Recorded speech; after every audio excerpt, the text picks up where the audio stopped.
Alors aujourd'hui, une vidéo pour apprendre à se lever tôt sans se forcer. Alors se lever tôt, c'est la clé pour beaucoup de gens pour avoir plus de temps dans la journée parce que forcément, avant que tout s'agite, avant que la vie démarre, avant que tes proches se mettent à s'agiter un petit peu partout dans la maison, avant d'aller au travail aussi si tu es salarié ou avant d'aller à la fac si tu es étudiant, tu vas avoir du temps pour toi. Mais il faut savoir que se lever tôt, c'est pas non plus bon pour tout le monde. Il y a des personnes qui naturellement sont plus efficaces le matin ou ont vraiment besoin de ce temps-là le matin, et d'autres, et la science l'a montré, que ça dépend vraiment des personnes, il y a des personnes qui vont avoir davantage d'énergie à d'autres moments de la journée. Le problème pour tout le monde, c'est que quand on doit se lever tôt, pour une raison ou une autre, que ce soit le travail ou autre chose, tu le sais comme moi, c'est quand même horrible de devoir se forcer, et puis surtout de devoir passer les premières journées de chaque journée, les premières heures de chaque journée, à se sentir mal, à essayer d'émerger, à lutter contre soi-même, et tu vois, on démarre nos journées comme ça sur quelque chose de tellement négatif qui souvent nous met de mauvaise humeur pour quasiment toute la matinée. Alors on va essayer de sortir de ça et d'apprendre à se lever tôt sans se forcer. La première des choses, c'est notre réveil naturel. Tu sais, souvent quand on a une chose, je ne sais pas si ça t'est arrivé, si ça t'arrive, ça arrive à la plupart des gens. Quand on a une chose cruciale, vraiment importante à faire le lendemain, ou quelque chose qu'il ne faut vraiment pas oublier, par exemple, tu as un rendez-vous à 8h, à 9h du matin, tu sais qu'il faut que tu te réveilles à 8h ou à 7h, et c'est vraiment important pour toi, parce que ce rendez-vous-là, tu ne peux pas le rater.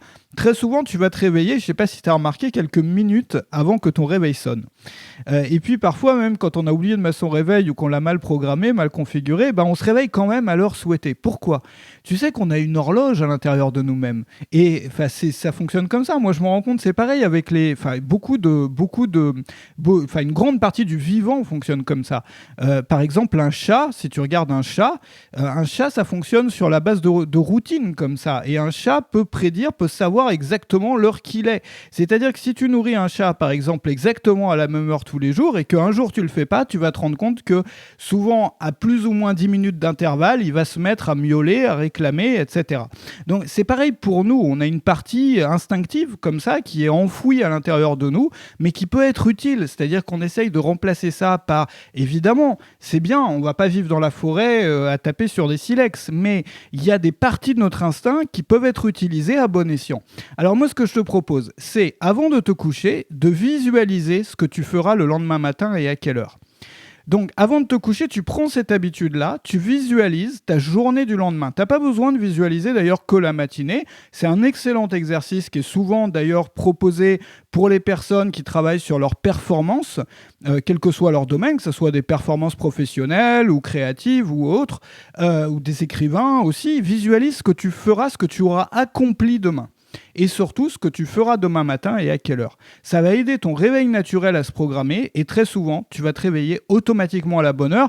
Et alors, je te conseille quand même de mettre un réveil par sécurité, mais ce qui va se produire, c'est que tu risques de te réveiller naturellement, plus ou moins en même temps que le réveil, et donc du coup, le réveil n'aura pas le même effet sur toi. Tu vois, ça ne sera pas cette sorte de punition, il faut sortir du lit, parce que ton réveil naturel, ton réveil biologique, dans la plupart des cas, va te réveiller par lui-même. Alors, au-delà de ça, la façon la plus naturelle de se réveiller, c'est bien entendu d'utiliser la lumière du soleil plutôt qu'un réveil.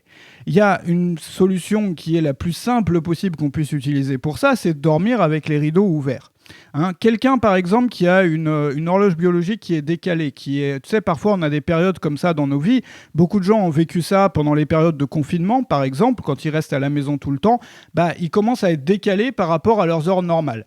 Et donc, du coup, ils se mettent à se coucher extrêmement tard, à se lever très, très tard aussi, et ils ont beaucoup de mal à reprendre un rythme normal. Si tu veux reprendre un rythme normal, ça c'est quelque chose qu'on n'a pas besoin de faire tout le temps, tous les jours, mais dans les moments où tu souhaites reprendre un rythme normal parce que tu es resté trop tard à traîner le soir pendant plusieurs jours de suite et tu as du mal à te réveiller tôt, dors simplement avec les rideaux ouverts et tu vas te réveiller naturellement. Et souvent quand on dort avec les rideaux ouverts, on se réveille davantage de bonne humeur. Voilà, parce qu'il fait beau, il y a du soleil, etc. Et si tu as plusieurs chambres chez toi ou si tu as le choix de la position dans laquelle tu places ton lit. Place ton lit, si tu veux faire ça, dans la pièce dans laquelle il va y avoir le plus de soleil le matin, le plus de soleil direct le matin pour être réveillé par les rayons du soleil. Alors, le problème de ça, c'est qu'effectivement, on ne peut pas contrôler, malheureusement, l'heure à laquelle le soleil se lève. Ça serait trop beau.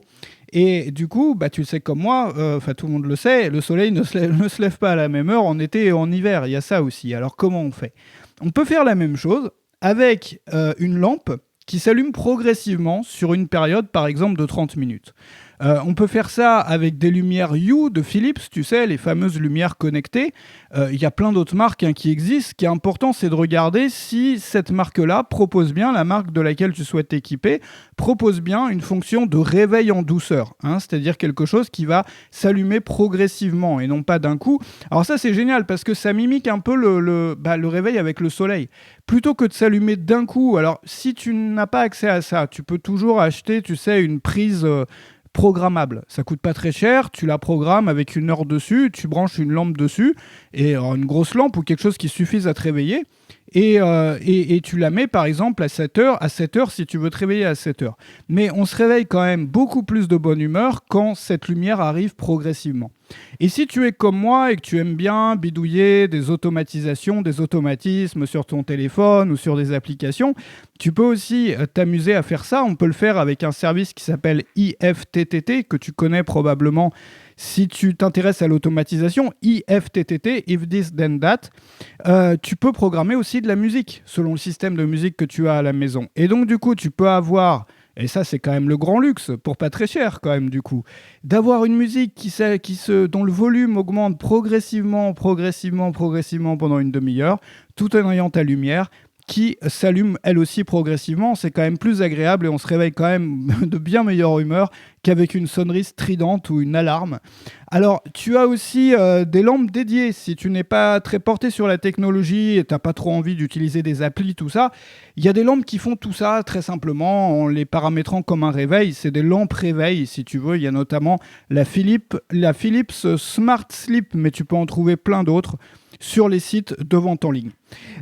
Autre chose, tu sais, si tu utilises un réveil classique, que ce soit sur ton téléphone ou un réveil physique, et que tu as tendance à le mettre sur snooze, c'est-à-dire ça sonne, t'appuies dessus, 10 minutes après ça ressonne, t'as la flemme de te lever, tu rappuies, t'as la flemme de te lever, tu te rappuies, et ça nous bousille quand même, ça peut nous bousiller la première demi-heure ou la première heure de notre journée. C'est quand même dommage de commencer la journée comme ça. Il y a une façon beaucoup plus simple, qui consiste à placer ton téléphone ou ton réveil hors de portée de ton lit, sur une table que tu ne peux pas, à laquelle tu ne peux pas accéder avec ta main depuis ton lit parce qu'elle est trop loin, ou bien même dans une pièce différente si tu dors avec les portes ouvertes et que tu peux l'entendre. D'ailleurs, un bon conseil, c'est aussi de... Tu sais que je crois que plus de 75... Je ne sais plus quel est le chiffre exact. On avait fait aussi un sondage sur mon canal Telegram et j'avais lu une statistique impressionnante là-dessus.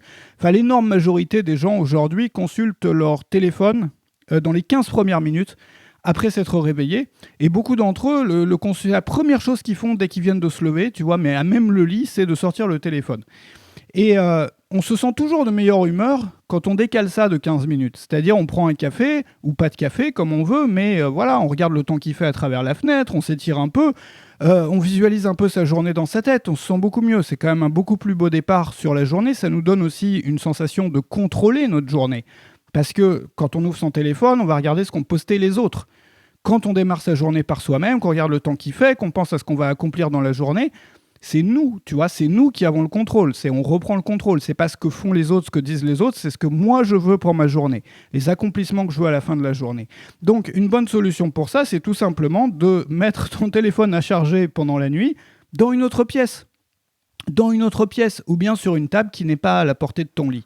Ça va te permettre aussi de ne pas passer des heures peut-être devant ton téléphone le soir, dans ton lit. Tu sais que ça c'est mauvais aussi, on en reparlera. C'est pas moi qui le dis, c'est la science aussi. La lumière bleue, le soir, ça nous bousille complètement notre horloge biologique. Et alors évidemment, on peut appliquer un filtre. Maintenant, les téléphones ont ça par défaut, tu sais, orangé, etc. Mais c'est pas l'idéal. Tu sais, moi, j'ai utilisé pendant très longtemps la luminothérapie pour le matin. Alors la luminothérapie, c'est quoi ? Tu sais qu'il y a une époque, je vivais dans un appartement qui était très très sombre. Et du coup, le matin, je n'étais jamais bien réveillé. Et j'avais acheté cette lampe de luminothérapie que j'utilisais la première heure de chaque journée. C'est-à-dire en prenant mon petit déjeuner, c'est une lampe qui reproduit un échantillon. Bon, je ne connais pas les détails, mais il y a des études là-dessus aussi qui ont donné, pour certaines, des bons résultats. Ça reproduit ça donne un spectre lumineux, si tu veux, plus important que les lampes classiques, qui se rapprochent davantage du spectre de la lumière du soleil. Et tu te mets ça sur ta table lors de la première heure de la journée, quand tu prends ton café, et ça te réveille, ça te met de bonne humeur, ça active ton énergie. Mais quand tu vois que ça marche le matin pour se réveiller, tu te dis aussi que l'effet inverse doit marcher aussi. C'est-à-dire que le fait de se mettre une lumière devant les yeux, même si c'est pas la même lumière, avec le même spectre et tout, mais une lumière devant les yeux la dernière heure de la journée, ça fait l'effet inverse, ça te réveille, ça donne plus d'énergie. Tu vois ? Donc c'est la raison pour laquelle, pour toutes ces raisons-là, y compris le réveil, moi je te propose d'essayer au moins pendant une semaine et tu verras les conséquences que ça a, les bienfaits que ça procure, de charger ton téléphone la nuit de façon à ce qu'il ne soit pas accessible depuis ton lit. Et si tu as un réveil, qui plus est si tu as un réveil qui est programmé sur ton téléphone. Voilà.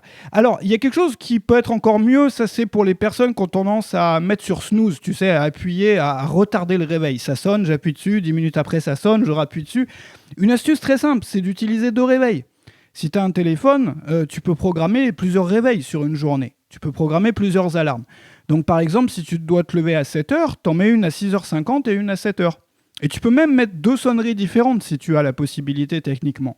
Donc du coup, la première sonnerie, elle va te réveiller, elle va te permettre de te laisser le temps d'émerger. Et le deuxième réveil, la deuxième sonnerie 10 minutes après, c'est le moment de sortir du lit. C'est-à-dire que ton habitude d'appuyer systématiquement sur snooze, tu l'as intégré au système. Au lieu d'essayer de lutter contre, tu l'as intégré à ton système. Toi, tu es peut-être quelqu'un, et il y a des gens comme ça, il n'y a pas de mal à ça, qui a besoin de 10 minutes pour émerger. Peut-être c'est même pas 10 minutes, peut-être c'est 20 minutes. Laisse-toi le temps et inclus-le dans ton système. Et donc, du coup, simplement 2 réveils et t'es tranquille. Alors, et puis en même temps, ça te permet ça aussi de ne pas avoir à culpabiliser. Parce que tu sais, quand on met sur snooze, on se dit « Ouah, machin, tu vois, j'arrive pas à me lever. » Tu vois, après, on commence la journée déjà sur un truc négatif qui n'est pas vraiment top pour la confiance en soi. Tu vois, on commence sur un échec, en fait. Alors que là, c'est plus un échec, étant donné que ça fait partie du système. Donc on se lève, on est bien. Voilà, on a confiance en nous. Alors, il y a aussi quelque chose d'important. Pour mieux dormir. Et donc, pour te réveiller plus tôt facilement. Parce que se réveiller tôt, c'est la meilleure façon de se réveiller tôt, c'est quand même de faire en sorte d'avoir tous les éléments en main pour pouvoir mieux dormir. Tu sais qu'on dort mieux lorsque le corps est au chaud et que la tête est au frais. La température idéale pour dormir, la température de l'air, c'est 18 degrés Celsius. Donc 18 degrés. Alors évidemment, on ne va pas mettre la clim et tout le temps, alors qu'il fait que déjà 20 degrés dans la maison. C'est pas la question. Mais si... moi, je te conseille... Moi, tu sais, pendant toute mon enfance, j'ai dormi avec la fenêtre ouverte. Parce que mes parents étaient à fond sur la fenêtre ouverte. Et j'ai tendance à vraiment bien dormir comme ça dans le frais. Je pense que la plupart des gens, c'est pareil. C'est d'ailleurs, j'avais lu un article qui disait ça, les fameux 18 degrés. Moi, je ne suis pas scientifique, il faudrait le vérifier. Je n'ai pas fait des recherches là-dessus, voir quelles recherches ont été faites par les chercheurs et tout. Mais on peut tous le constater, qu'on dort mieux quand il fait frais. Et donc l'idée, c'est quoi ? C'est qu'on peut ouvrir un petit peu la fenêtre ou l'entrouvrir et puis rajouter une couverture ou 2. Il vaut mieux laisser la fenêtre ouverte, même s'il fait un peu frisquet, et rajouter des couvertures. Et tu sais, quand on est sous un truc bien chaud comme ça, on est bien quand même là, en respirant l'air frais, on est bien sous sa couette, c'est quand même agréable. Une chose aussi qui est pas mal à tester, c'est les couvertures lestées. Alors les couvertures lestées, c'est des couvertures qui pèsent beaucoup plus lourd qu'une couverture. Tu as des modèles en 6 kg, en 12 kg. Alors ça, c'est fait pour des personnes qui ont des conditions particulières et qui ont besoin de ça pour notamment il faut que tu fasses des recherches, tu vas voir. Il y a toutes sortes de conditions de personnes qui ont des conditions particulières pour lesquelles on conseille, pour mieux dormir, d'utiliser ça. Et c'est vrai qu'on se sent rassuré, on se sent, tu sais, un peu comme... je sais pas, comme quand on était enfant et qu'il faisait froid dehors et qu'on était sous un gros duvet, une grosse couette, une grosse couverture. Donc ce sont des couvertures qui sont qui sont moins chaudes qu'une couverture équivalente, à poids équivalent, parce que si tu te mets 12 kilos de couverture traditionnelle sur toi, tu vas avoir chaud. Alors que là, c'est lesté avec du sable ou du verre. Tu peux en trouver aussi ça sur les sites de vente en ligne. Donc une couverture lestée, ça s'appelle, à essayer. Bien entendu aussi, pour bien dormir, ne consomme pas de caféine après le déjeuner, bien entendu. Ça comprend aussi les colas, tout ce qui est cola, Pepsi, etc. Et important aussi, se déconnecter complètement du travail, au moins 3 heures avant de se coucher, y compris des pensées sur son travail. Alors ça, je sais que c'est difficile quand on est indépendant, ou quand on travaille à la maison, ou quand on a des projets. C'est pas que le travail, hein, c'est aussi les projets qu'on a dans la vie. Les 3 dernières heures, à la fin de la journée, elles sont importantes pour déconnecter justement, pour prendre du recul sur tout ça. On dormira beaucoup, beaucoup mieux et on aura des bien meilleures idées le lendemain. Sinon, on se met à avoir les idées qui tournent dans la tête toute la nuit, on rêve du travail, on rêve du machin. C'est vrai aussi pour les soucis. Les soucis, évidemment, on ne peut pas toujours se décider de ne pas y penser. Les soucis, ils viennent, ils tournent dans notre tête. Mais ne pas se concentrer dessus, ne pas aller faire des recherches dessus, ne pas aller avoir des discussions dessus lors des 3 dernières heures. Et enfin, la solution ultime, et ça c'est quelque chose qui peut paraître bizarre, mais je te conseille vraiment, vraiment d'essayer au moins une journée, un soir, tu vois, peut-être ce soir, voir ce que ça donne chez toi, si tu as une bougie chez toi, c'est de passer la toute dernière heure avant de te coucher en t'éclairant à la bougie. Alors, on l'a vu, tout à l'heure, j'en parlais, l'impact de la lumière sur nos niveaux d'énergie. Quand tu passes la dernière heure avant de te coucher en t'éclairant à la bougie, forcément, tu vas être prêt à dormir comme un bébé. Bon, d'ailleurs, on dit dormir comme un bébé, mais les bébés, c'est pas ceux qui dorment le mieux. Mais bon, c'est l'expression consacrée. Donc, la dernière heure avant de te coucher, essaye ça. Éclaire-toi à la bougie. Tu sais quoi, tu peux te mettre maintenant, en regardant cette vidéo, un rappel sur ton téléphone. Pour, je sais pas, si tu te couches par exemple à 11h le soir, tu mets un rappel à 10h sur ton téléphone maintenant, allumer une bougie et éteindre la lumière. Et tu fais le test ce soir, tu vas voir ce que ça donne et tu me diras peut-être dans les commentaires après si ça t'a permis de mieux dormir. En tout cas, ça détend vraiment, ça permet aussi de se déconnecter complètement du reste de la journée parce qu'on crée un nouveau contexte. Et c'est aussi le moment idéal pour méditer, pour prendre du recul sur l'agitation du quotidien. Tu sais, bon, la bougie, je t'apprends rien, c'est utilisé dans beaucoup de religions et de spiritualité, c'est pas pour rien. Qu'on en ait une ou pas, voilà, l'idée c'est d'avoir quelque chose aussi à admirer, parce que le feu, tu sais, c'est l'élément, peut-être l'un des éléments les plus étonnants de la nature, à part les êtres, enfin, tu vois, à part un animal, un truc, un machin, mais c'est quelque chose qui bouge comme ça, qui est chez toi. Bref, il y a de quoi, on peut passer des heures devant un feu, par exemple. Bon, passer des heures devant une bougie, il y a des gens qui le font encore une fois.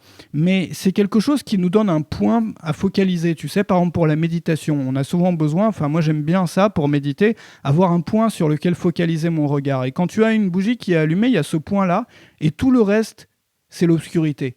Et tu n'as plus que ça à voir. Et essaye juste. Et si tu veux te mettre aussi à la méditation, ou si tu es quelqu'un qui a une... si tu es religieux, tu peux faire ça sous forme de prière, ou si tu n'es pas religieux, sous forme de méditation, ou même si tu es religieux, sous forme de méditation. Enfin, peu importe comment tu te sens, en quoi tu crois, mais essaye d'inclure ça dans ta routine, et tu m'en diras des nouvelles.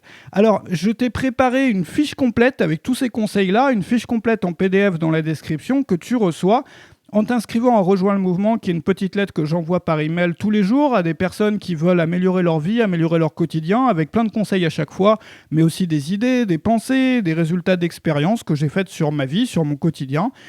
Des choses qui marchent, que je conseille aussi, des notes de lecture. Enfin, tu vas recevoir tout ça au fur et à mesure, au fil des jours, et tu reçois tout de suite le PDF avec tous ces conseils pour se lever tôt. Je te remercie d'avoir regardé cette vidéo. N'hésite pas à commenter pour me dire si tu as déjà essayé quelques-unes de ces choses-là. Et je te retrouve très bientôt, demain, dans une nouvelle vidéo. Excellente journée à toi.